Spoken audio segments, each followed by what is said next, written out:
uma boa tarde para você. Eu sou Rafaela Almeida e esse é o TVC1 que está começando com os seguintes destaques. Fim da pavimentação da marginal da BR-040 promete reduzir o congestionamento para 100 mil motoristas. Distrito Federal enfrenta dias de calor intenso e ar cada vez mais seco. Hoje é dia de conferir as atualizações do mundo esportivo com Brenner Vasconcelos. Essas e outras notícias você confere agora, porque o TVC1 está no ar.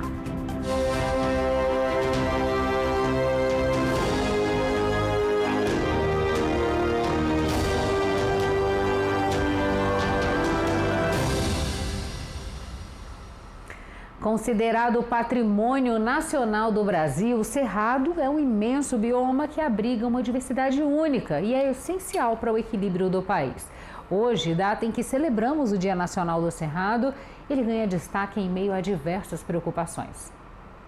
Com mais de 2 milhões de quilômetros quadrados, o Cerrado é o segundo maior bioma da América Latina, maior até que países como México e Indonésia. Além da riqueza natural, é também espaço de vida para cerca de 20 milhões de brasileiros, incluindo comunidades tradicionais, indígenas, quilombolas, pescadores artesanais e extrativistas. Nesta semana é celebrado o Dia do Cerrado, data dedicada a lembrar a importância desse bioma, que abriga mais de 330 mil espécies de animais e plantas, mas também serve como alerta. Em 2024, o Cerrado concentrou a maior área desmatada do país. Foram 652 mil hectares, mais da metade de todo o desmatamento registrado no Brasil. Segundo especialistas, a expansão da agricultura desde os anos 1970 transformou profundamente a região, especialmente em áreas planas e chapadas. Hoje, a maior parte da vegetação nativa reside em territórios acidentados e também de difícil exploração. O avanço do desmatamento é mais intenso no chamado Mato Piba, região que reúne Maranhão,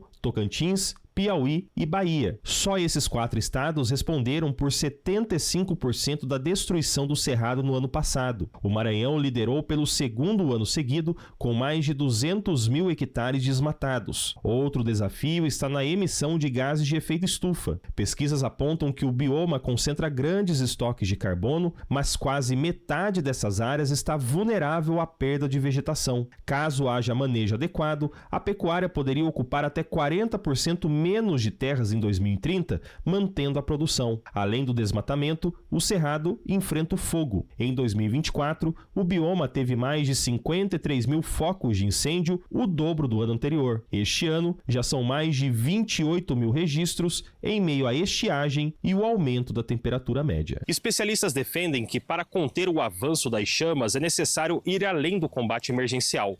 Propõem a criação de um corpo especializado para o bioma, com monitoramento constante e ações preventivas capazes de identificar e neutralizar os focos de incêndio antes que eles se espalhem. Entre belezas únicas e ameaças constantes, o Cerrado lembra a cada um de nós a importância de preservar para que esse patrimônio siga vivo para as próximas gerações. Um projeto que pode mudar a rotina de milhares de entregadores de aplicativo avançou na Câmara dos Deputados. A proposta trata de um direito básico, mas ainda distante da realidade de grande parte desses profissionais.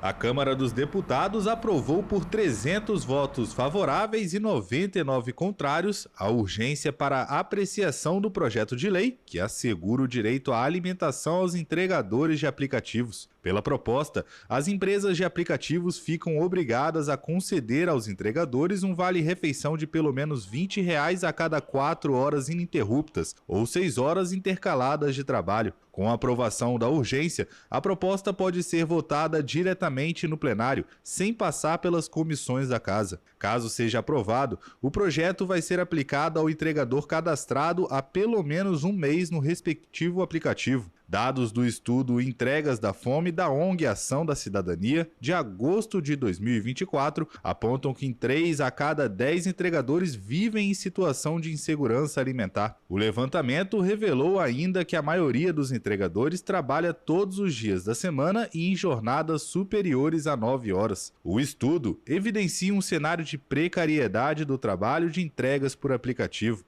Com o projeto, a grande maioria dos entregadores de aplicativos passaria a receber algo em torno de R$ 40 por dia de trabalho a título de vale-refeição. O benefício vai ser concedido por meio eletrônico a partir de crédito diretamente na plataforma digital de entrega, a qual o trabalhador está vinculado, de uso exclusivo para aquisição de alimentos. Também fica vedada a conversão do benefício em dinheiro ou seu desconto da remuneração por entregas realizadas. Agora, o que se espera é a continuidade da discussão no plenário e a definição sobre a aplicação da medida que promete impacto direto no dia a dia dos entregadores de aplicativos em todo o país. E após mais de 9 horas de julgamento, o ministro Luiz Fux votou para absolver o ex-presidente Jair Bolsonaro de 5 crimes, abrindo divergência na primeira turma do Supremo Tribunal Federal. O colegiado tem até o momento 2 votos a 1 para condenar o ex-presidente. A sessão de hoje no Supremo terá início daqui a pouco, às 14 horas. A ministra Carmen Lúcia vai apresentar o 4º voto no julgamento, que já tem maioria para condenar o tenente-coronel Mauro Cid e o ex-ministro Braga Neto pelo crime de abolição violenta do Estado Democrático de Direito. E agora o nosso giro pelo Brasil para conferir outros destaques desta quinta-feira. O ministro Alexandre de Moraes, do Supremo Tribunal Federal, autorizou o ex-presidente Jair Bolsonaro a deixar a prisão domiciliar no próximo domingo para fazer um procedimento médico. De acordo com a decisão, o ex-presidente deverá ser escoltado até o Hospital DF Star, em Brasília, e deverá apresentar à corte em até 48 horas após a finalização do procedimento o atestado de comparecimento com a data e os horários dos atendimentos. Os carros usados por Bolsonaro deverão passar por vistorias antes de saírem da casa do réu. O ministro do STF, Flávio Dino, enviou um ofício à Polícia Federal solicitando a abertura de investigação sobre ameaças contra a sua vida e integridade física publicadas na internet. As mensagens, de acordo com o documento, começaram a circular logo após o ministro proferir o seu voto para condenar o ex-presidente Jair Bolsonaro no julgamento da corte. Exemplos classificados por Dino como gravíssimos, apontando a possibilidade de crimes como coação no curso de processo, foram anexados ao pedido. O presidente Lula respondeu à ameaça de uso de força militar feita na última terça-feira pela porta-voz da Casa Branca, Caroline Leavitt, durante a cerimônia pelo início da energização do linhão Manaus-Boa Vista, que interligou Roraima ao mapa energético do país. O chefe do executivo brasileiro mandou um recado para o presidente americano Donald Trump ao dizer que o Brasil é dono do próprio nariz e não deve nada a ninguém. O Ministério da Saúde anunciou uma parceria entre o Instituto Butantan e a farmacêutica Pfizer para a produção nacional da vacina contra o vírus sincicial respiratório, responsável por uma das principais causas de infecções respiratórias graves em bebês. A distribuição da vacina na rede pública deve começar na segunda quinzena de novembro. Gestantes a partir da 28ª semana de gravidez devem ser imunizadas por meio de dose única. No Brasil, segundo dados da pasta, cerca de 20 mil bebês menores de 1 ano são internados anualmente. No próximo bloco tem Brenner Vasconcelos falando das atualizações do mundo esportivo, mas antes de seguir para o intervalo, a gente confere também o clima dessa quinta-feira seca aqui no Distrito Federal, né? Tempo seco demais, mínima de 16 graus que foi registrada hoje e a máxima hoje vai a 32, umidade caindo, ontem 24, hoje 23% e a gente segue aí com 12 dias sem chuva aqui no Distrito Federal. Voltamos já.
Brenner Vasconcelos está chegando aí com as atualizações do esporte no Brasil e no mundo. Tá com você, Brenner. Boa tarde, Rafa. Boa tarde para você de casa que está nos acompanhando. Esporte e Cultura está na área. E vamos começar falando de seleção brasileira aí. Os 2 últimos jogos dessa eliminatória, né? Vamos fazer um balanço desses 2 jogos. Tivemos o confronto contra o Chile, que foi um ótimo resultado, né? No Maracanã, completamente lotado, né? Com a força da torcida ali apoiando a seleção brasileira, e realmente a seleção jogou muito bem, né? Fez um jogo, inclusive, que eu não via fazer faz um tempo, né? Com jogadores ali como Estevão, Luiz Henrique, que entrou no segundo tempo, jogou muito bem também, e o Ancelotti parecendo ter bastante noção do que estava fazendo, né? Não é à toa que todas as substituições que o Ancelotti fez durante esse primeiro jogo contra o Chile, né, surgiram efeitos, né? Os jogadores entraram e conseguiram mostrar serviço em campo. O caso do Lucas Paquetá, o próprio Luiz Henrique, né, como eu falei, que entrou, né, e fez 2 grandes jogadas dos 2, né, últimos gols, e o Estevão, que fez o primeiro gol também, né, jogou muito bem.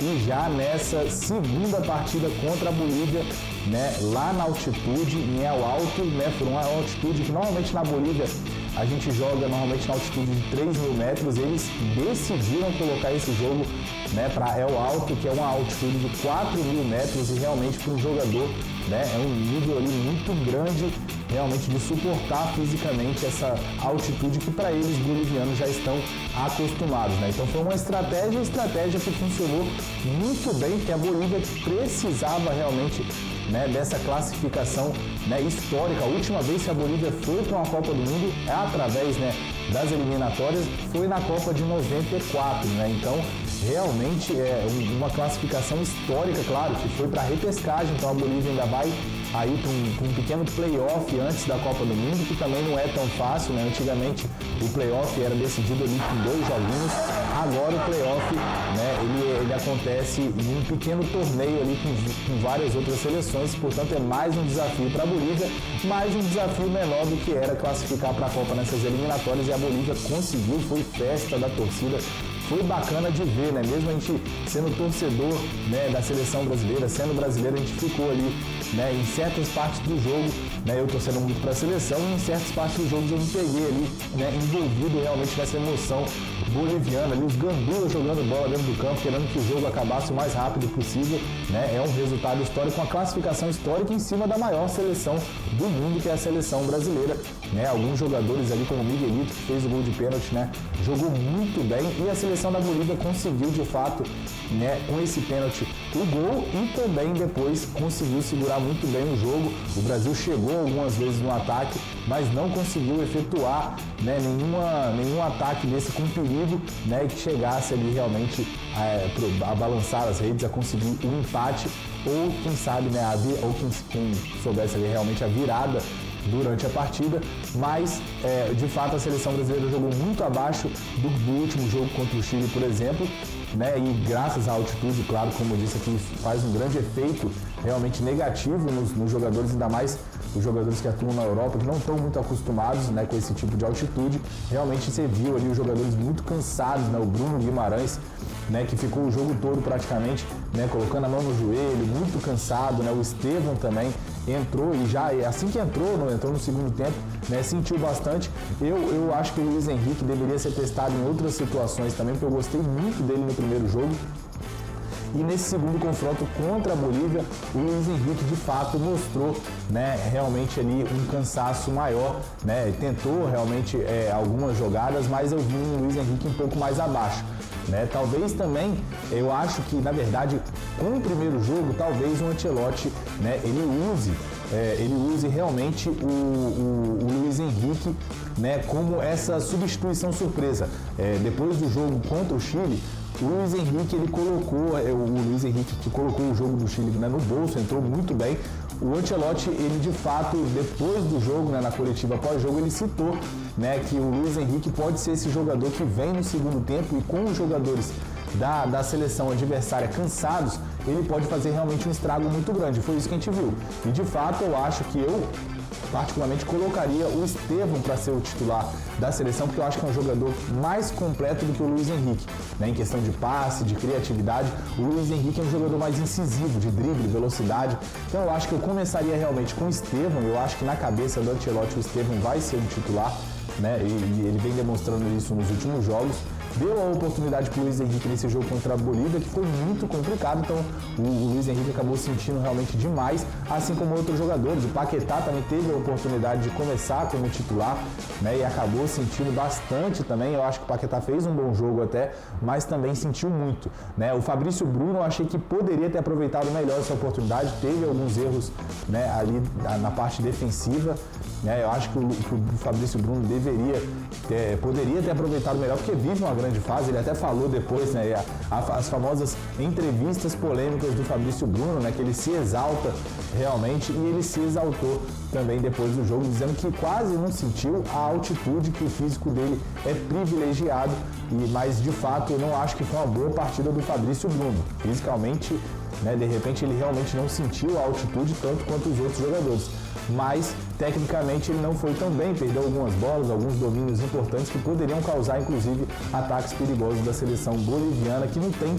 tanta qualidade assim para conseguir, né, uma grande vitória para cima da seleção brasileira. Por isso ficou 1-0, um gol de pênalti, e acho que a seleção deve aí nos próximos amistosos se encontrar realmente. Acho que, inclusive, como eu disse, existem nomes importantes que eu acho que não devem ficar de fora dessa seleção, e o Ancelotti tem que usar esses nomes já para conseguir construir ali realmente uma solidez, um time sólido dos 11 primeiros titulares para começar a chegar na Copa do Mundo mais preparado. É o caso do Vinícius Júnior, do Rodrigo, do Neymar, do Thiago Silva também, é um cara que eu defendo muito na seleção, apesar da idade, é um monstro que joga demais. Então, de fato, eu acho que tem que estar ali na seleção brasileira. E agora vamos falar de Copa do Brasil, né? A data FIFA finalmente terminou. Muito torcedor torce para a data FIFA terminar para voltar aí às competições nacionais e poder torcer aí de fato para o seu time, né? Eu fico muito feliz quando acaba a data FIFA, né? Gosto muito de acompanhar a seleção brasileira, mas a gente ter todos os campeonatos do mundo, né, de volta é muito bom. E a Copa do Brasil voltou já nessa semana, né? E com 2 jogões ontem que aconteceu, realmente jogos impressionantes. O Fluminense conseguiu virar aí para cima do Bahia. O Bahia que tinha conseguido um resultado positivo lá na Arena da Fonte Nova, com a força da sua torcida. O Bahia vem muito bem nas mãos do Rogério Ceni, foi campeão da Copa do Nordeste, né? Mais um título impressionante aí que o Rogério Ceni consegue acumular como técnico, fazendo um ótimo trabalho. Eu achava que o Bahia, né, vinha inclusive do Maracanã como favorito, mas é aquilo, né? Renato Gaúcho é copeiro e conseguiu mais uma vez aí uma classificação, né, na Copa do Brasil, inclusive ele que tem títulos da Copa do Brasil pelo Grêmio. É um técnico que gosta demais desse tipo de competição e sabe jogar esse tipo de competição. Fez realmente o elenco do Fluminense funcionar e conseguiu ali a virada num gol impressionante, né, do Thiago Silva, uma virada espetacular. O Thiago Silva realmente, né, conseguiu ele subir de cabeça, ele que tem essa vantagem, é um zagueiro que tem essa bola aérea muito, muito boa realmente, e como eu disse, é um cara que está atuando em alto nível, né, no futebol brasileiro, vem salvando o Fluminense em diversas vezes e oportunidades, como salvou ontem, herói da classificação. Por isso eu acho que é um cara que tem que estar na seleção brasileira, ser convocado, né? Nem que seja uma convocação honrosa para ele estar lá, até pelos anos prestados que ele conseguiu. E, como eu disse, para mim é um dos melhores zagueiros da história do futebol, merece essa vaguinha na Copa e conseguiu aí travar a classificação do Fluminense para a semifinal da Copa do Brasil. E quem também garantiu de vez aí, reforçou a sua classificação, para mim já estava, né, praticamente classificado, foi o Corinthians, né, que fez 1-0 no jogo de ida lá na Arena do Atlético Paranaense, e agora, né, na Neoquímica Arena lotada, conseguiu aí mais uma grande vitória, né, e cravou a classificação. Mais um grande jogo do Guinegão, e como joga esse menino, realmente mais uma joia aí, uma jovem promessa do Corinthians, né, que com certeza vai render bons frutos. Quem sabe aí, né, ainda falta muito tempo para a Copa, o Guinegão vem se consolidando cada vez mais nesse time do Corinthians, impressionando. Com certeza já deve estar ali no radar do Ancelotti, né? Quem sabe seja mais uma peça para a gente poder usar aí na seleção brasileira, né? Já que a seleção brasileira vem nessa carência realmente de um jogador mais ofensivo, o Guinegão é esse jogador, além de gol, dá assistência também, é um jogador muito completo para a gente ficar de olho e foi o grande protagonista aí dessa classificação do Coringão, que está aí classificado para a semifinal. E hoje também tem jogão, né, entre Cruzeiro e Atlético Mineiro, grande clássico mineiro realmente, né, lá no Mineirão agora, né, na casa e com a força da torcida do Cruzeiro, que ganhou lá no jogo de ida na Arena MRV por 2-0, né, vai tentar aí jogar com regulamento embaixo do braço e o Atlético Mineiro vai ter que correr atrás do resultado, mas é clássico, é aquilo, tudo pode acontecer, inclusive o Galo já coleciona viradas históricas na Copa do Brasil, então pode ficar de olho aí que com certeza vai ser um jogão para a gente poder acompanhar, assim como o Vasco e Botafogo, o placar vem aberto agora, né, acredito que o Botafogo tem um time mais bem treinado do que o Vasco, né? O Vasco, como eu já falei várias vezes aqui, o Vasco tem um bom time, né? Mas acredito que vai ser um grande confronto. O Botafogo com um leve favoritismo, né? Mas não vem passando por uma boa fase. Então eu acho que o Vasco pode aproveitar esse mau momento do Botafogo para conseguir cravar a classificação. O jogo está em aberto. Com certeza o Vascão tem tudo para passar de fase, né? Como eu disse, o Vasco depende muito da qualidade técnica do Felipe Coutinho. O Felipe Coutinho, quando está bem em campo, o Vasco joga de outra forma. Então, vamos ver como o Felipe Coutinho também vai se comportar diante desse grande clássico contra o Botafogo.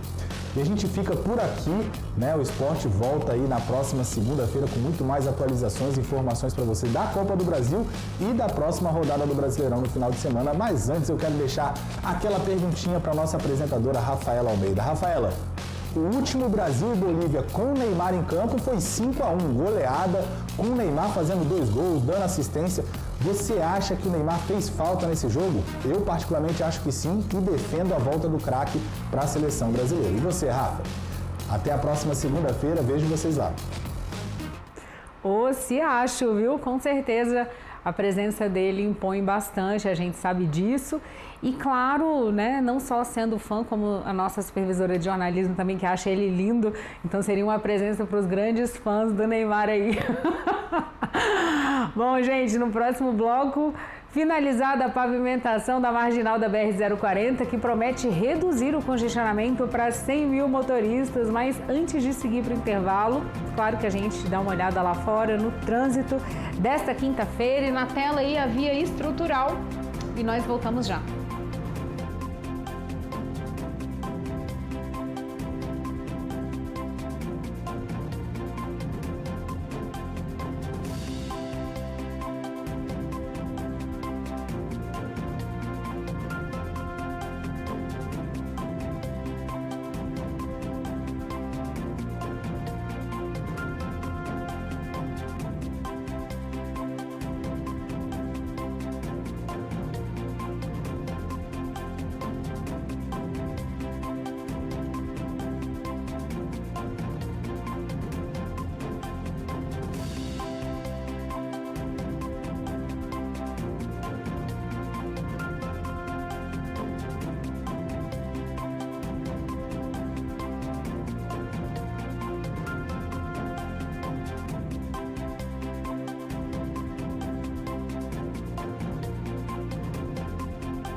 O Distrito Federal tem enfrentado dias de calor intenso e ar cada vez mais seco. Agora a previsão é de novos recordes de temperatura e desafios para a saúde e o meio ambiente. O Distrito Federal atravessa dias de calor extremo e ar cada vez mais seco. Nesta semana, a capital registrou a maior temperatura do ano com 34,7 graus. A previsão é que novos recordes possam ser atingidos com a chegada da primavera. O alerta é vermelho. A baixa umidade, que pode cair abaixo de 30%, se soma às queimadas que avançam sobre o cerrado e o aumento de pacientes com problemas respiratórios. Só neste ano, o Distrito Federal já contabilizou quase 6.000 atendimentos por síndrome respiratória aguda grave, superando os números de 2024. Os dados do IMET mostram que choveu muito menos em 2025. De janeiro a agosto, foram 680 milímetros de chuva contra mais de 860 milímetros no mesmo período do ano passado. Com esse resultado, mais de 180 dias sem chuva e um cenário propício ao fogo. Em 2024, o Corpo de Bombeiros atendeu mais de 9.000 ocorrências de incêndio que devastaram 22 mil hectares. Em 2025 até agosto, já são quase 6.000 registros. Na Floresta Nacional de Brasília, 443 hectares foram atingidos, número menor que em 2024, reflexo de medidas preventivas como queimas controladas e monitoramento. Ainda assim, a fumaça tem alterado a rotina da população. Escolas chegaram a recomendar que pais busquem as crianças devido à forte névoa. Trabalhadores ao ar livre relatam dificuldades para enfrentar o calor e a baixa umidade. Médicos alertam que a mistura de poluição, fumaça e poeira agrava quadros de asma, rinite e bronquite. Em longo prazo, a exposição aumenta o risco de doenças crônicas como câncer de pulmão. A recomendação é hidratação constante, ventilação dos ambientes, uso de soro fisiológico, protetor solar e atenção especial com crianças e idosos. E diante desse cenário, a atenção precisa ser redobrada e o período ainda promete dias desafiadores pela frente. Não se esqueça de se hidratar. Tem novidade para os motoristas que passam pela BR-040. Uma obra importante chega à fase final e promete dar mais fluidez ao trânsito da região. A nova via marginal da BR-040 já foi totalmente pavimentada. Agora, o GDF inicia a sinalização horizontal e vertical do trecho que vai do Monumento Solários, conhecido como Chifrudo, até a entrada que dá acesso ao Jardim Botânico. O investimento do governo do Distrito Federal é de 10 milhões e meio de reais e vai beneficiar cerca de 100 mil motoristas que trafegam diariamente pela região. A obra, que terá 2 faixas de rolamento no sentido Valparaíso, plano piloto, além de ampliar a fluidez do trânsito, especialmente nos horários de pico. A nova via também gera impacto social, com a criação de 100 postos de trabalho que beneficiam diversas famílias. Durante as obras, houve trabalhos diurnos, noturnos e em fins de semana, principalmente no transporte de terra e na terraplanagem, para garantir a conclusão dentro do prazo. Agora, na fase final, as máquinas da obra se concentram no último trecho e a previsão é concluir a sinalização horizontal e vertical até o fim da próxima semana. Sobre os acessos, os engenheiros explicaram que vai haver saídas para a BR-040 e para o Jardim Botânico, além de conexões para Santa Maria e Recanto das Emas. No viaduto da Polícia Rodoviária Federal, foi feita uma saída que permite ao motorista tanto acessar a pista principal da BR-040 quanto utilizar a marginal. Ainda foi ressaltado que o acesso da Marinha vai ser exclusivo para a entrada e a saída vai ocorrer obrigatoriamente pelo viaduto de Santa Maria. Por ser uma via paralela à BR-040, a marginal não vai contar com paradas de ônibus, uma vez que o projeto original prevê que o transporte coletivo circule apenas pela pista principal da rodovia. E com a conclusão dessa obra, a expectativa é de que o trajeto fique mais seguro e o trânsito bem mais organizado para os motoristas que dependem da BR-040 todos os dias. A noite desta quinta-feira promete uma experiência musical diversificada e uma mistura fina do jazz americano e da música pop nacional e internacional. A cantora Cléo Monteiro e o baterista Marcos Brito fazem um convite. Olá, amigos, sou o baterista Marcão Brito. Eu sou a cantora Cléo Monteiro. Estamos passando aqui para convidar todos para o show do MC Jazz no próximo dia 11 de setembro, a partir das 20h30, no Clube do Choro de Brasília. Show muito especial, com apresentações de stand do jazz, soul, blues, bossa e as nossas músicas autorais. Uma gravação audiovisual. Ingressos na bilheteria digital ou no próprio Clube do Choro. Esperamos vocês. All of me, why not take all of me? Can't you see, I'm not good enough to take my leave. I'll never use that. E a apresentação promete aproximar o gênero do público perdão, e tornar o jazz mais acessível e popular. Hoje, às 20h30 no Clube do Choro. E já que estamos falando de cultura, é sempre bom lembrar que hoje também a gente confere as novidades do cinema no nosso Estreia de Quinta. Melody. He will be a sensation. Dalton Webb, o grande final, marca o fim da saga da família Crowley. Dessa vez, a aristocracia e seus empregados embarcam em novos desafios, romances e transformações sociais na entrada dos anos de 1930. O choque entre tradição e modernidade ganham os holofotes quando controle, divórcio, dificuldades financeiras, novos relacionamentos e o risco de vergonha social estão em jogo.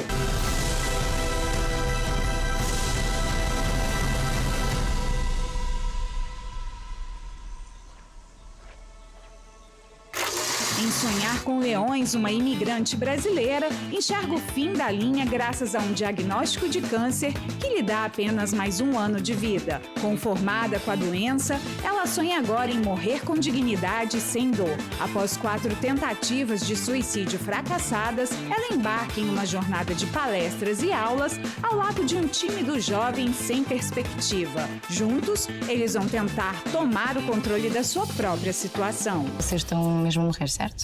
Claro. Ótimo.